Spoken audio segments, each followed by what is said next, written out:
맞았습니다.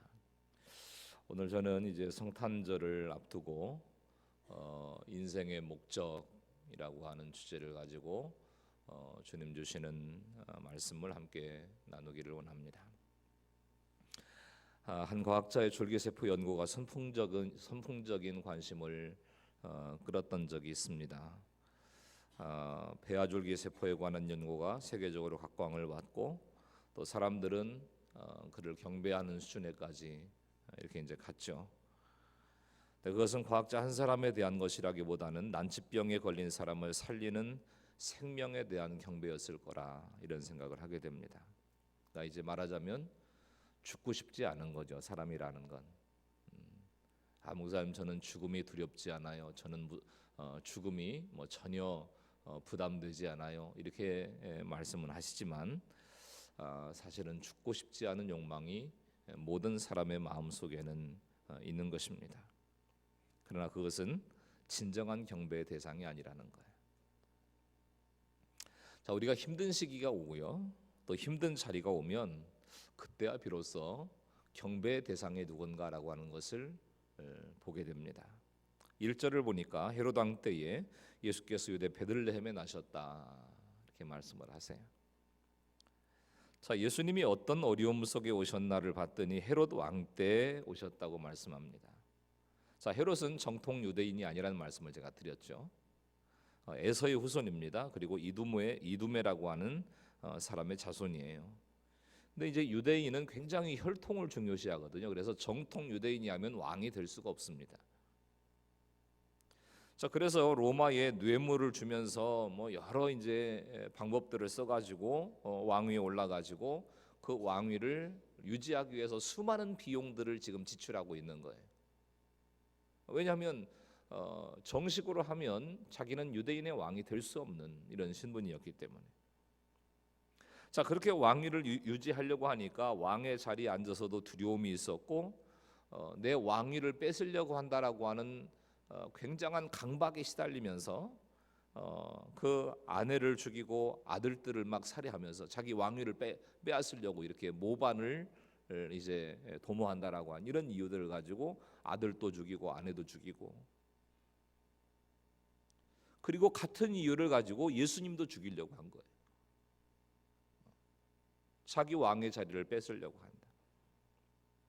자, 이렇게 예수님의 인생은 폭군 헤롯이 지배하던 시절에 시작이 돼가지고 로마의 압제가 극심하던 시기, 예수 믿는 사람들을 잡아다 죽이고 사자굴에 던지고 때리고 가두고 하던 그런 시절에 예수님의 인생이 끝이 납니다. 그러니까 예수님이 이 땅에 오셔서 좋은 시절을 본 적이 없어요. 제일 힘들고 험한 시기에 오셔서 제일 힘들고 험한 시기에 돌아가신 거예요. 가장 위험한 장소에 오셔서 영혼 구원의 사역을 완성하시고 승천하신 것입니다. 자, 우리 생각해 보면 목사님 우리 집에도요 그 헤롯 같은 인간이 있어요. 헤롯 같은 남편, 헤롯 같은 아내, 헤롯 같은 시부모, 헤롯 같은 자식. 그래서 그 헤롯 같은 그 인간만 없으면 예수님을 더 열심히 믿을 수 있을 것 같고 더 헌신하고 충성하고 사명을 감당하고 그럴 텐데, 이런 생각하시지만 그러나 하나님은 폭군 헤롯을 곁에 두시고도 하나님의 일을 차질 없이 차곡차곡 이루어 가셨던 것을 보게 되는 것입니다. 그러니까 우리가 생각할 때는 남편이 잘해주고 아내가 잘 섬겨주고 아이들이 잘 자라주고 시댁 식구들도 편안하고 사업도 안정적이고 모든 형편이 안정적일 때 복음이 잘 들어갈 것 같지만 그렇지 않습니다. 그걸 누리느라고 바빠요. 그걸 움켜쥐느라고 더 분주합니다. 그래서 편할 때보다는요 전무후무한 환난의 때에 예수님이 오신다는 거예요. 내 인생의 위기의 때에 예수님이 오신다. 우리가 한번 생각해 보실 거는 힘든 과정을 통해서 내 경배의 대상이 오직 예수님 뿐이시라고 하는 이 사실을 깨닫고 있느냐, 내가 예배하고 내가 경배하고 내가 섬겨야 될 대상이 예수님밖에 없구나. 이걸 깨닫고 있는가.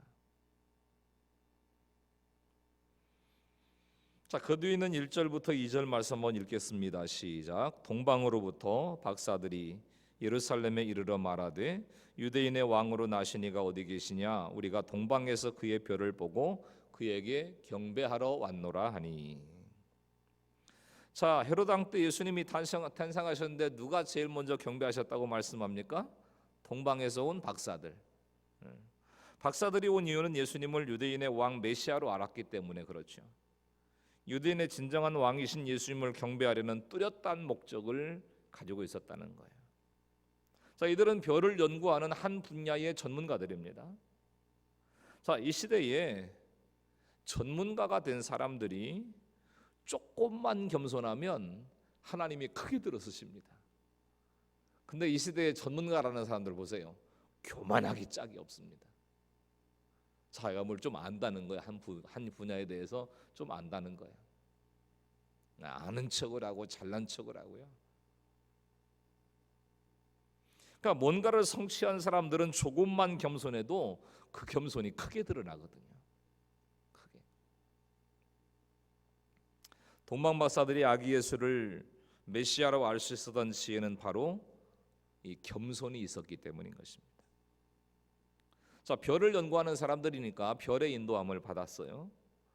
그러니까 자기 일에 성실한 사람들에게 하나님은 모든 것을 보여주십니다. 박사들이 별 자체가 아니라 예수님께 경배할 목적으로 별을 연구하니 하나님께서 보이신 거예요. 그래서 우리의 모든 가정, 공부, 사업, 또 직업, 또 나가서는 고난, 축복, 자녀, 모든 인생의 모습이 이게 예수님을 향한 경배가 목적이 될 때 하나님께서 보여주시는 모든 필요한 것들을 열어주시고 보여주신다는 거예요. 그러니까 우리 인생의 목적이 뭐냐? 이걸 우리 한번 확인을 하고 가셔야 되는 이런 부분들인 겁니다. 그래서 하나님께 영광을 돌리겠다고 막 그렇게 기도를 해요. 그래서 이런 학업이라든지 사업이라든지 이런 목적이 나를 높이려고 하는 목적으로 혹시 변질되지는 않았나? 이걸 점검해 보시고 예수님을 기다리셔야 된다는 거예요. 그 목적이 변질되지는 않았나? 두 번째 살펴보실 거는 세상은 경배의 대상을 몰라요.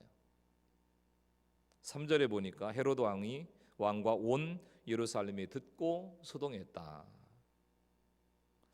세상은 진정한 경배의 대상을 모르기 때문에 막 김정은 때문에 소동하고요, 트럼프 때문에 소동하고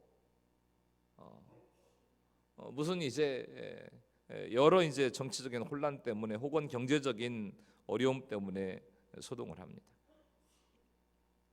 근데 오늘 말씀 가운데 소동한지라라고 하는 말씀은 불안하고 괴롭게 한다라고 하는 뜻인데요. 예수님이 유대인의 왕으로 나셨다는 소식을 박사들에게서 들은 헤롯은 마음이 흔들리고 불안해졌습니다. 왜 불안했다고 그랬죠? 자기 왕의 자리를 뺏길까 봐서. 자격이 없는 사람이 지금 왕의 자리에 올라가서 왕노릇하고 있는 상황이니까 두려운 거예요. 그래서 소동을 합니다. 자, 보겠습니다. 4절부터 6절까지 보겠습니다. 시작. 왕이 모든 대제사장과 백성의 서기관들을 모아 그리스도가 어디서 나겠느냐 물으니 이르되 유대 베들레헴이오니 이는 선지자로 이렇게 기록된 바 또 유대 땅 베들레헴아 너는 유대 고을 중에서 가장 작지 아니하도다. 내게서 한 다스리는 자가 나와서 내 백성 이스라엘의 목자가 되리라 하였음이니이다. 자, 대제사장과 서기관들은 유대 땅 베들레헴에서 이스라엘을 다스리는 목자가 나온다고 정확한 답을 이야기하고 있는 거예요. 너무 잘 알고 있는 거예요. 자, 이렇게 이스라엘 다스리는 목자 메시아가 유대 땅 베들레헴에서 나신다라고 하는 이런 사실들을 정확하게 알고 정확하게 성경을 꿰고 있었지만 이론적으로 아는 지식은 감동이 없는 거예요. 이론적으로만 아는 지식. 대제사장과 서기관이 예수님께 대해서 정확하게 알고 있어도 예수님을 경배하는 데는 관심이 없었잖아요. 예수님을 모셔드리는 데는 관심이 없었다는 거예요. 그분이 유대 땅 베들레헴에서 난다라고 하는 이야기는 성경을 너무 자세하게 꿰뚫고 있었기 때문에 정확하게 알고 있었어요. 근데 아는 것 이상의 모습이 없는 거예요. 감동이 없는 거예요. 7절 8절 화면 보시고 같이 읽습니다. 시작. 이에 헤롯이 가만히 박사들을 불러 별이 나타난 때를 자세히 묻고 베들레헴으로 보내며 이르되 가서 아기에 대하여 자세히 알아보고 찾거든 내게 고하여 나도 가서 그에게 경배하게 하라. 자, 헤롯이 박사들을 가만히 부르더니 자기도 예수님을 경배할 것처럼 얘기를 해요. 속으로는 경배할 마음이 있어요, 없어요? 없어요. 근데 자기도 경배할 것처럼 얘기를 합니다.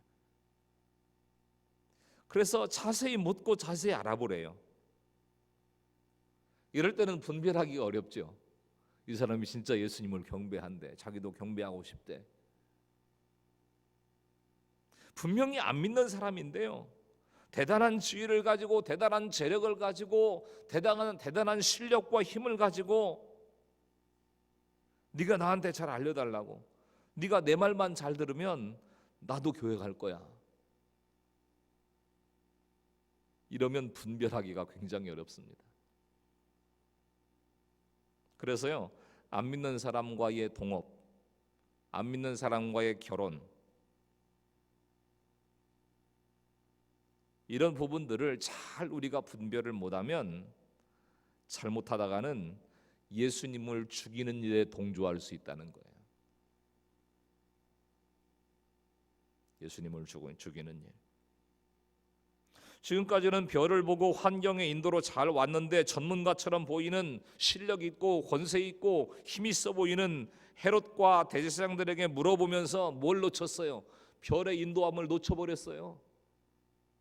힘 있는 사람한테 물어보면서, 권세 있는 사람에게 물어보면서, 전문가인 사람에게 물어보면서 별의 인도하심을 따라 지금까지 잘 왔는데 그 인도함을 놓쳐버렸단 말이에요. 성경을 많이 몰라도 기도하면서 인도함을 잘 받고 가다가 왕궁에서 대단한 사람을 만나니까 정신이 딱 없어진 거예요.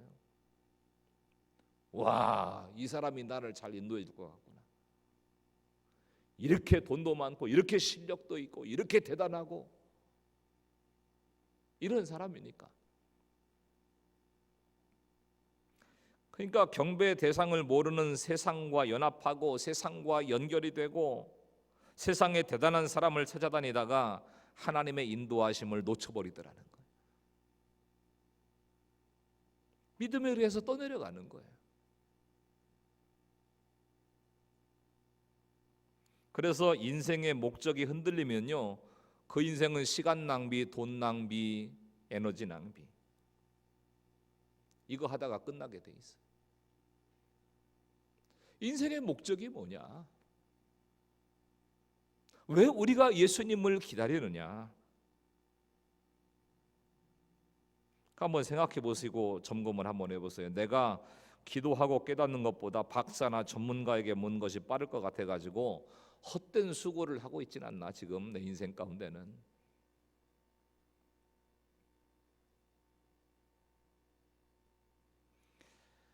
그리고 세 번째는 경배가 목적일 때 내 인생을 책임지신다는 겁니다. 9절 보겠습니다. 9절 시작. 박사들이 왕의 말을 듣고 갈새 동방에서 보던 그 별이 문득 앞서 인도하여 가다가 아기 있는 곳 위에 머물러서 있는지라. 자, 경배가 목적인 인생은요, 하나님께서 끝까지 책임지십니다. 믿으시면 아멘 합시다. 자, 헤롯이 그럴듯하게 사주를 했지만 박사들은 왕궁에서 나왔죠. 자, 경배가 목적인 하나님의 사람들은 헤롯의 사주를 받아도 정확하게 갈 길을 간다는 거예요. 분별이 되는 거죠. 분별이. 뭐 내가 잘나서 유혹에 안 넘어가고 내가 잘나서 이단에 안 넘어간 게 아니에요. 내가 잘나서 세상에 빠져들지 않은 게 아니라는 거죠. 끊임없이 넘어갈 기회가 있었지만 하나님께서 그 순간순간마다 지키신 거예요.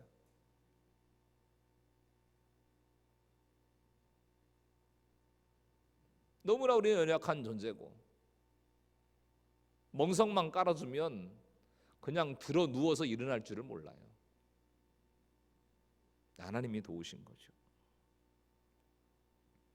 근데 궁금한 거 한 가지는 왜 아기 예수님이 있는 곳이 베들레헴이라고 알려주시고 곧장 가게 하면 좋았을 텐데 왜 헤롯의 말을 듣고 가게 하셨을까요?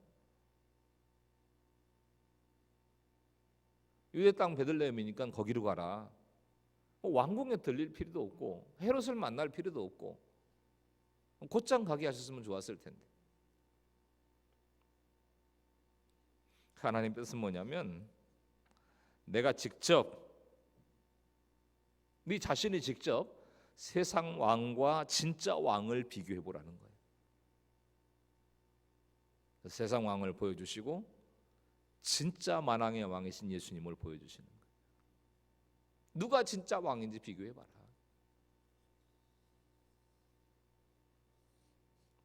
자, 9절 10절. 박사들이 왕의 말을 듣고 갈새 동방에서 보던 그 별이 문득 앞서 인도하여 가다가 아기 있는 곳 위에 머물러 서 있는지라 그들이 별을 보고 매우 크게 기뻐하고 기뻐하더라. 자, 예수님이 계신 곳에 머물러 선 별을 보고 크게 기뻐하고 기뻐했대요. 자, 나를 예수님께 인도한 별은 뭘까요? 여러분을 예수님께 인도해 온 별은 뭡니까? 내 옆에 있는 식구들, 그들의 아픔, 또 내가 인생의 걸음걸음들을 걸어오면서 겪었던 그 상처와 고난과 아픔의 모습들, 이게 나를 예수님께로 인도해 온 별이라고 할 수 있습니다. 그래서 상처는 별이 되고 앞이 안 보이는 어둠 속에서 교통수단도 없이 강도와 천지지변의 위험이 있는 언제 죽을지 모르는 머나먼 길을 지나서 예수님의 별을 보고 왔어요. 그 별의 인도함으로 인생의 모든 방황을 끝내고 예수님께 머물러 섰습니다. 원하기는 우리의 모든 가족과 우리의 모든 이제 친척과 우리의 모든 자녀들과 우리의 모든 이웃들이 예수님께 머물러 서게 되는 역사가 일어나기를 축원합니다. 예수님 앞에 머물러 서는, 그렇게 되면 힘들고 어지러웠던 방황을, 인생의 방황을 끝내게 되는 거예요. 우리 아픔을 통해서, 내 고난을 통해서, 내 연약함을 통해서 예수님의 별을 보면서 같이 데리고 가기만 하면 하나님이 예수님 계신 곳에 머물러 서게 하신다는 거예요. 예수님 사는 곳에 이보다 더 큰 기쁨이 없는 거예요.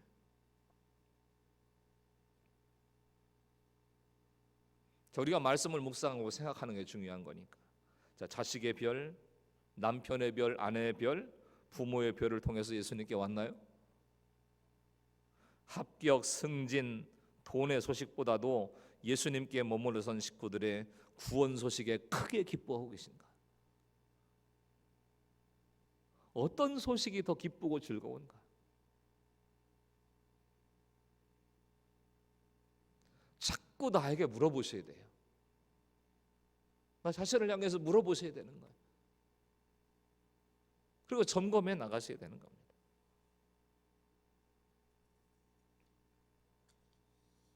그리고 생각할 것은 예수님 자체가 경배의 대상이라는 거죠.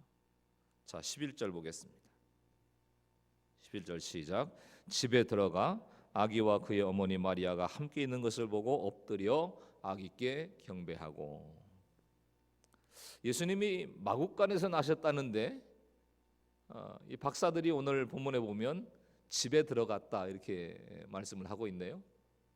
집에 들어갔다. 요셉의 형편이 넉넉하지 못했으니까 누추하고 초라한 집이었을 거예요. 집이었다고 해도. 집에 들어간 박사들은 부모에게 인사를 하는 것이 아니라 아기 예수께 경배를 했습니다. 이게 중요한 거예요. 해산하느라고 수고했습니다. 등남해서 축하합니다. 보통 이렇게 인사하잖아요. 근데 그 부모에게 인사를 한 게 아니라 아기 예수께 경배했다. 여러분 생각해 보세요. 아기 예수님이 박사들에게 돈을 줬습니까? 병을 고쳐줬습니까? 기적을 보여줬습니까? 아기 예수님이 도대체 동방 박사들을 향해서 뭘 줬어요? 아무것도 주신 게 없잖아요.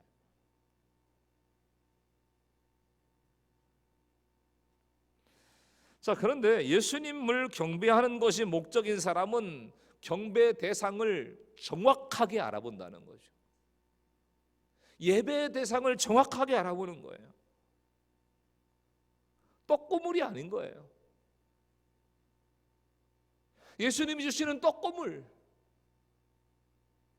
예수님이 주시는 어떤 다른 부수적인 어떤 것, 이게 아니라 주님 자체를 사랑하는 것입니다. 왜요? 내가 영원한 저주와 사망과 형벌과 지옥불에 던져질 수밖에 없는 사망의 자식이었는데 나를 거기서 건져내셔서 영원한 하나님 나라의 아들로, 하나님 나라의 딸로 옮겨주셨기 때문에. 동방 박사들은요, 박사의 권위 다 내려놨어요. 그리고 박사 중에 박사이신 아기 예수님께 엎드려서 경배하고 있습니다. 동방에서 온 박사들은 유대인이 아니라 이방인입니다. 유대인들이 아니에요. 그 다음에 박사들 다음으로 예수님을 찾아가서 경배한 사람들이 누구죠? 박사들 다음으로 예수님을 찾아가서 경배한 사람들, 목자들이죠. 목자들, 양을 지키던 목자들. 그러니까 이 목자들은요, 상류층 사람이 아니고 굉장히 하류층, 서민 중에도 서민인 사람들이었어요. 그러니까 정통 유대인이 아닌 이방인들, 막 상류층 대단한 번쩍번쩍하는 이런 인류, 이런 사람들이 아니라 가장 서민적인 이런 사람들. 성경에 해박한 유대 지식인들은 말씀대로 오신 예수님을 대적했죠. 그런데 이방인 박사들과 하층민인 목자들이 예수님께 경배하는 기쁨과 감격을 누렸다는 것입니다. 자, 보시자고요. 눈에 보이는 상황에 관계없이 예수님 자체를 경배하는 기쁨과 감격이 나에게는 있는가? 이걸 보셔야 되고, 이방인 박사, 어려운 처지에서 예수님만 경배하는 그 지체를 보면서 감격하시는지, 아니면 저 사람들 뭘 몰라, 아니 그러는 시간에 나가서 한 푼이라도 더 벌지, 아니 예수님이 밥 먹어주냐고, 기도만 하고 앉아 있으면 되냐고, 그러면서 답답해하고 계시진 않은가?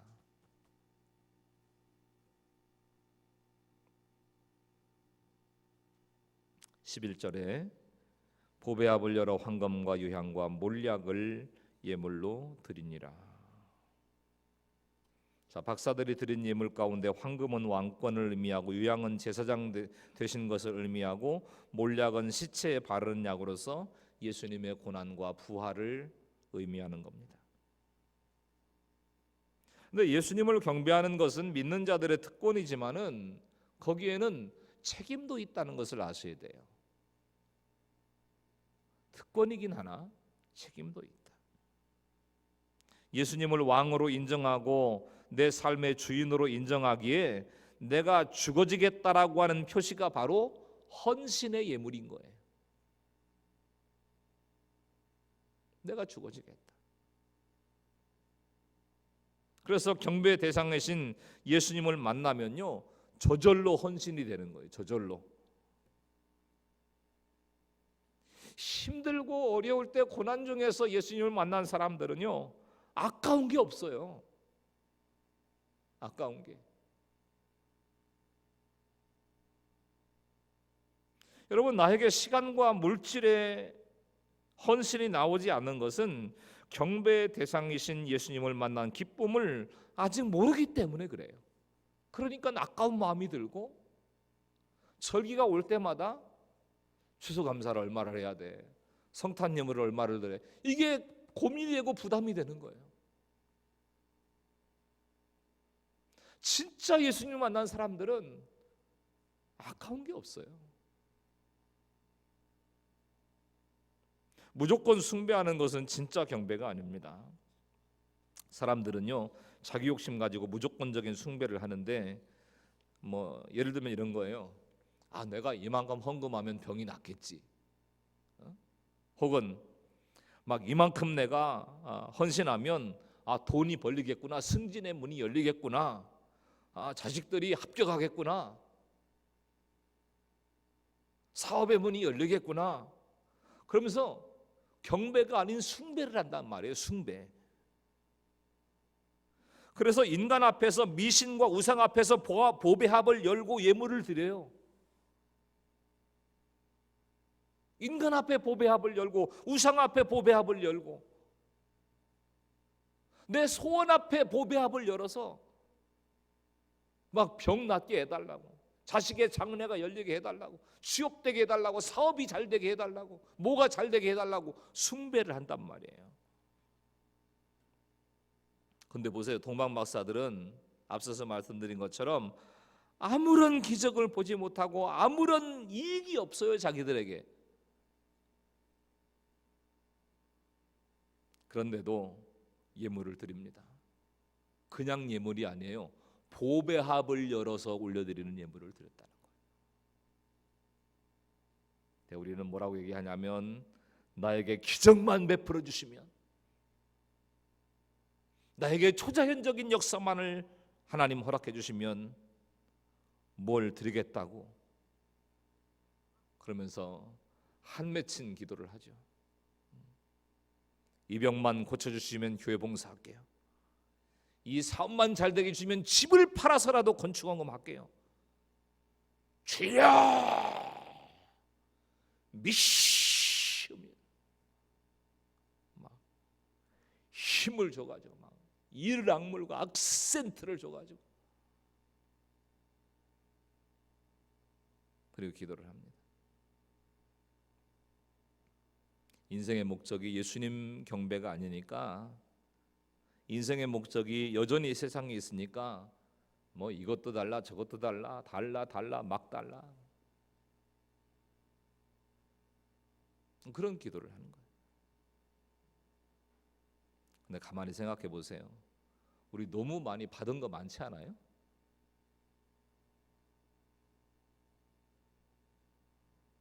근데 이게 수없이 제가 장례식을 집례를 했잖아요. 수없는 분들의 장례식을 집례를 하고, 울기도 하고 안타까우게 하기도 하고. 그래서 제가 직접 그런 상황을 겪어보니까 그냥 한 줌의 먼지로, 한 줌의 티끌로 변하는 모습들을 바라보니까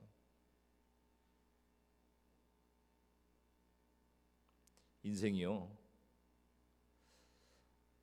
이미 지금 받아 누리고 있는 것들에 대한 소중함, 더 절절하게 느껴지더라고요. 더 절절하게.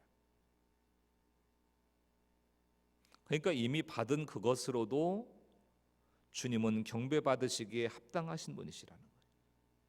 내 삶과 내 모든 소유를 드려도 아깝지 않은 분이다. 우리의 믿음과 우리의 신앙과 우리의 사명을 향해 걸어가는 이 인생의 걸음은 결코 헛된 수고가 아니다. 한 줌의 먼지로 사라질 거야. 매장할 때는 몰랐는데 화장을 하니까 더 그렇더라고요. 여전히 영상이 있었는데 그냥 한 줌의 먼지인 거예요. 한 줌의 먼지. 옷처럼 입었다가 벗어놓고 가버리는 것 같은. 물론 예수님 다시 오실 때 육체의 부활과 함께 새로운 부활의 몸으로 하나님의 나라로 들려 올라갈 것이지만,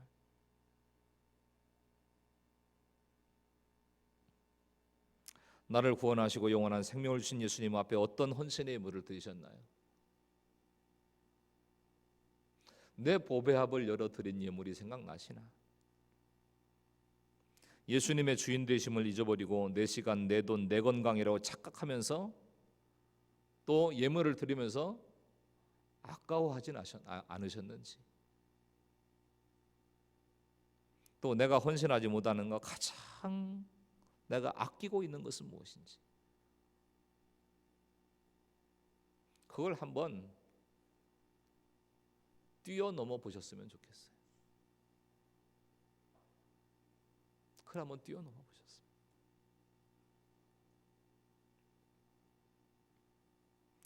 그 다음에 마지막으로 예수님을 경배할 때 다른 길을 주시더라고요.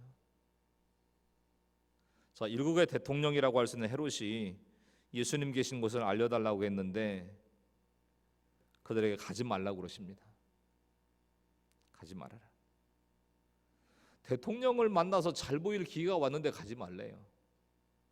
이럴 때 안 가는 게 쉬울까요? 입시 전쟁보다도 치열한 입사 전쟁, 취업 전쟁을 치르는 요즘 근무 조건이 너무너무 좋은 거예요. 연봉이 억대 연봉이에요. 근데 문제는 뭐냐면 주일에 일을 해야 된대요. 거절하기가 쉽겠어요? 쉽지 않겠어요? 다른 날 예배 드리면 되지. 쉬는 날 막 꼭 주일날 와서 죄를 상수해야 되는, 연봉이 억대인데 11조 내면 되지. 막 주님 취업만 시켜주시면 직장을 선교지로 삼겠습니다. 주여 취업의 문을 열어주시옵소서 막 핏대를 세우면서 부르짖던 기도는 월미도 앞바다에 던져버려요. 근무 조건이 너무 좋고 연봉이 억대라고 그러니까 막 취업의 문만 열으시면 제가 직장을 선교지로 삼고 헌신하겠습니다. 막. 그리고 기도했는데 그 기도요, 그런 조건이 오잖아요, 월미도 앞바다에 갖다 버린다니까요. 그러니까 인생의 목적이 예수님이 되지 않으면 우리는 다 헤롯에게 넘어가가지고 왕궁으로 갈 수밖에 없는 인생이에요. 그래서 인생의 목적이 중요한 겁니다. 인생의 목적. 예수님만 경배하겠다고 목적을 정한 인생은 시시하게 대통령 때문에 흔들리지 않아요. 연봉 때문에 흔들리지 않아요. 사람 때문에 흔들리지 않습니다. 박사들을 보세요.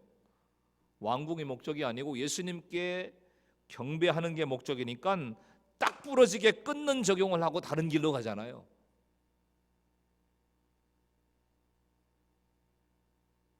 왕궁을 한 길을 끊어버리고 다른 길로 갑니다.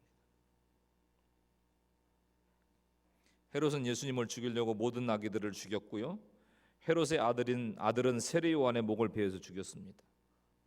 헤롯의 손자는 야고보를 칼로 죽이고요, 자기는 충이 먹어 죽는 무서운 저주를 받습니다. 헤롯의 증손자는 사도 바울을 신문하는 불행한 사람이 된 거예요. 그러니까 헤롯 가문은 대를 이어서 위대한 믿음의 사도들을 핍박하고 죽이는 가문이었어요. 헤롯 가문이. 그런 헤롯에게로 돌아가지 말라는 거예요. 그냥 단순한 얘기가 아니고, 예수님을 죽이는 헤롯에게 돌아가지 말아라. 돈 많고 권세가 있고 힘이 있고 대단해 보이는 이런 모습이 있어도 예수님을 대적하는 사람에게는 가지 말라는 거예요.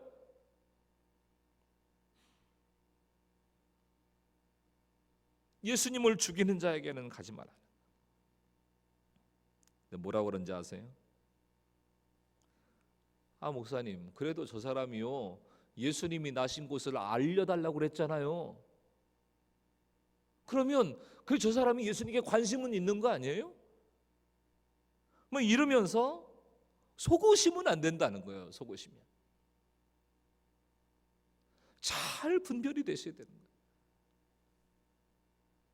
내가 혹시 예수님을 죽이는 사람하고 함께 어깨동무를 하고 그리고 살아가고 있는 건 아닌가.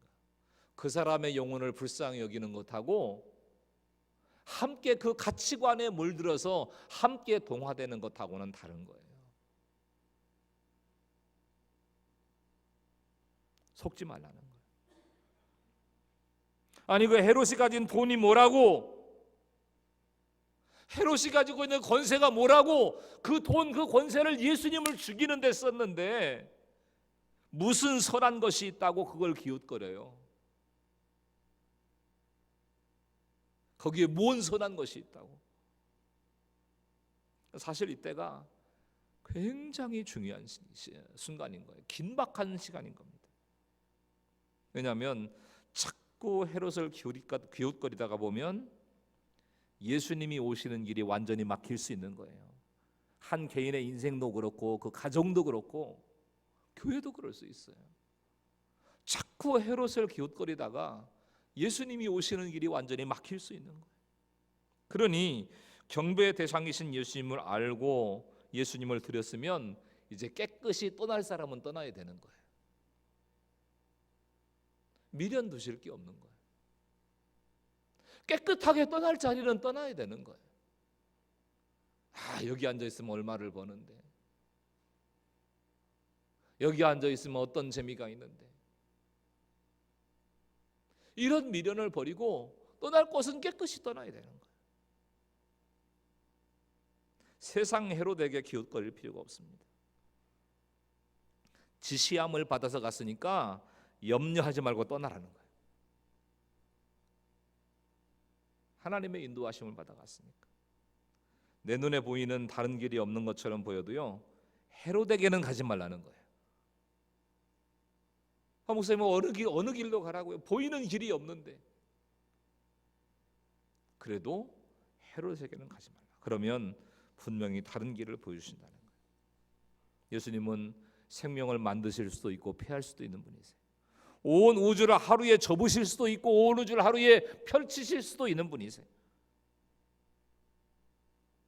그래서 진정한 경배는 주님의 거룩하심을 위한 것입니다.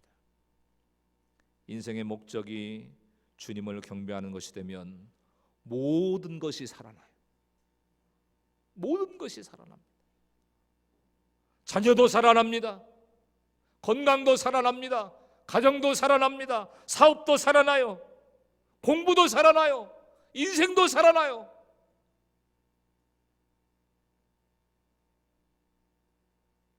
인생의 목적이 주님을 경배하는 것이 되면 모든 것이 살아날 것을 확신하시기를 축원합니다. 다 살아나는 거예요. 헤롯에게 기웃거릴 필요가 없어요. 타협하지 마십시오. 주님이 생명의 길, 세상으로 가지 않는 다른 길이 되어주신다는 거죠. 오직 예수님만을 경배하는 성탄을 준비하실 수 있기를 예수님의 이름으로 간절히 축원합니다. 당장은 안 보여도 분명히 하나님이 보여주시는 예비하신 다른 길이 있어요. 헤롯의 길 말고 하나님이 보여주신 예비하신 길이 있다. 이런 사실들을 기억하면서 먹고 살려니 그 길밖에 없는 것 같아가지고 하루에도 몇 번씩 흔들리고 이런 모습을 내려놓고 내 인생의 목적은 주님을 경배하는 것이고 그분을 섬기는 것이다. 그것을 마음속에 꼭 새기시고 예수님을 맞이하시는 저 여러분 모두가 될 수 있기를 예수님의 이름으로 간절히 축원합니다.